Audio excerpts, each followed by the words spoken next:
Hey everyone, and welcome back to another Helium Hub video. In this video, I'm going to answer a question that I seem to get a lot of, and that is if you should get into helium mining and if it's too late to get into helium mining. I've been mining since September 2020, gradually installing my 10 Bobcat miners, and in those 4 months, I've roughly mined 175 tokens. I'm fairly happy with that, and I'm excited for my next 3 to get installed by the end of this week, so hopefully I can earn even more. If this video helps you out, make sure to leave a like, comment, and subscribe.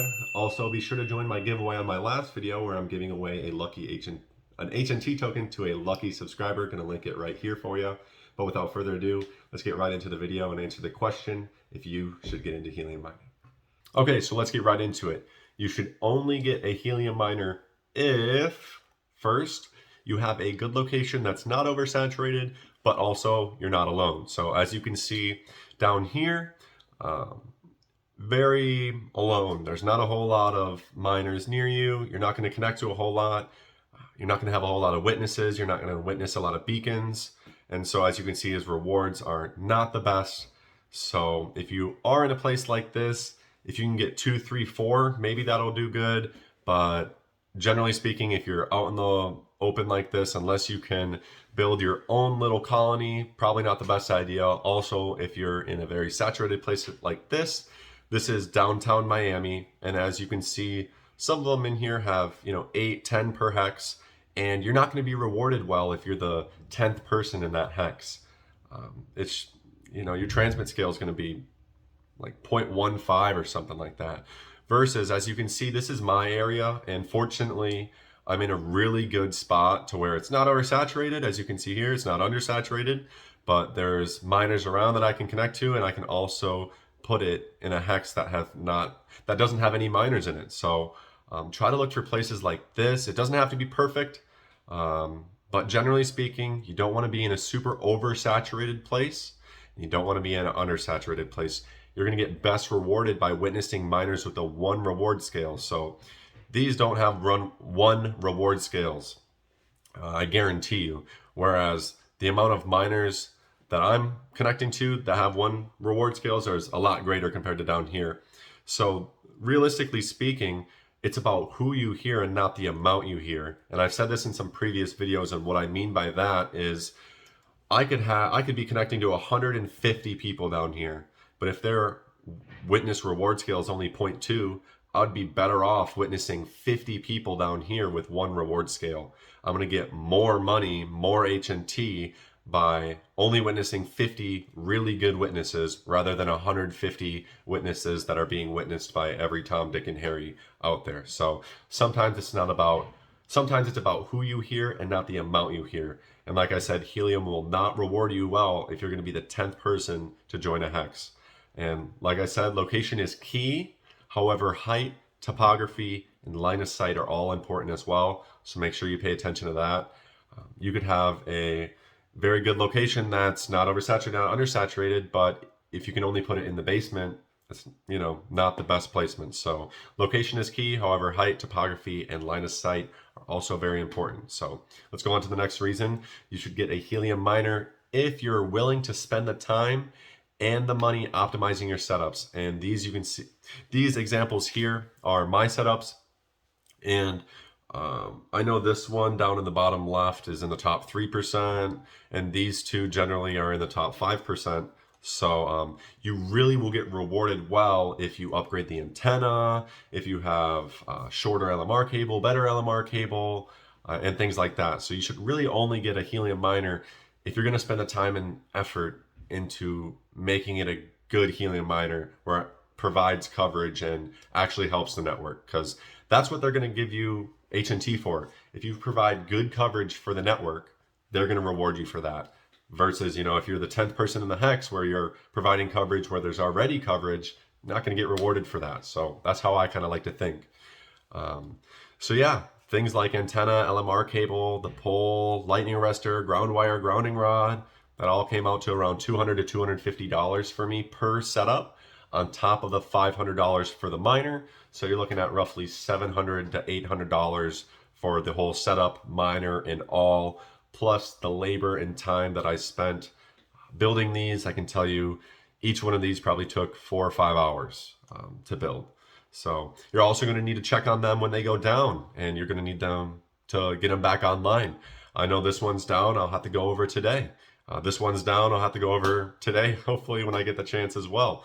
So just keep in mind that you're going to have to check on them, and you're going to have to get them back online when they do go down, because Helium is in its infancy and there's a lot of turbulation with the network right now, but that's to be expected. So be willing to spend the time and money optimizing your setup if you want to get a Helium miner. Check on them when they go down. Take the time to build your setup. Make sure that you're upgrading and optimizing your setup so you don't have a crappy setup where it's not making any money. Try to get it as best as you can so you can get the most H&T possible. And also know that you might need specialty tools on a few of these builds. In Florida here, we have CBS Homes, which is concrete block.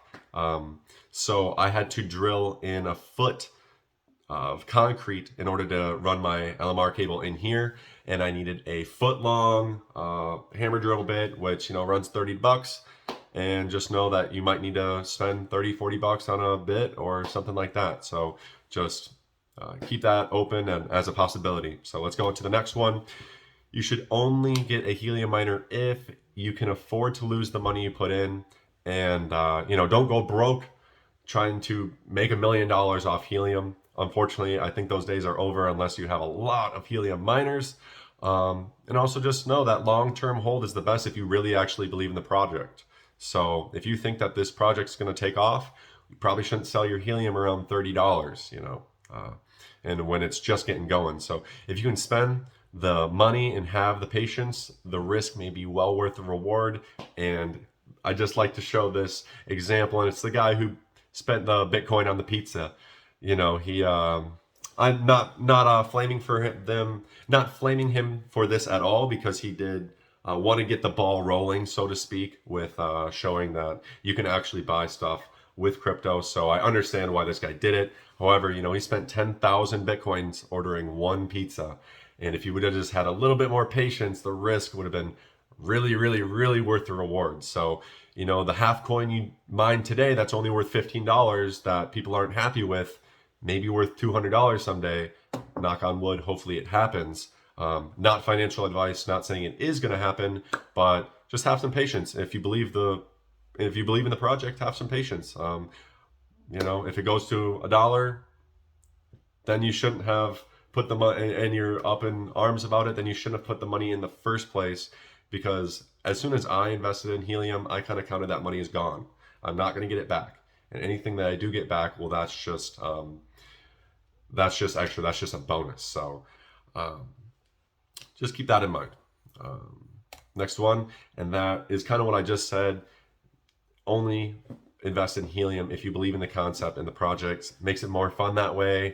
Don't give up right away if you encounter a problem, just because the Helium network is still rapidly growing. It's still really young, and there are going to be a lot of problems just as miners exponentially come online. So if you run into a problem, try to fix it, try to deduce the problem, and do your research. And that way, the next time you have a problem, you'll know what to do. So I like to tell everyone who's trying to get into Helium to do their research, and don't just go on every forum and ask the same question that everyone else is asking.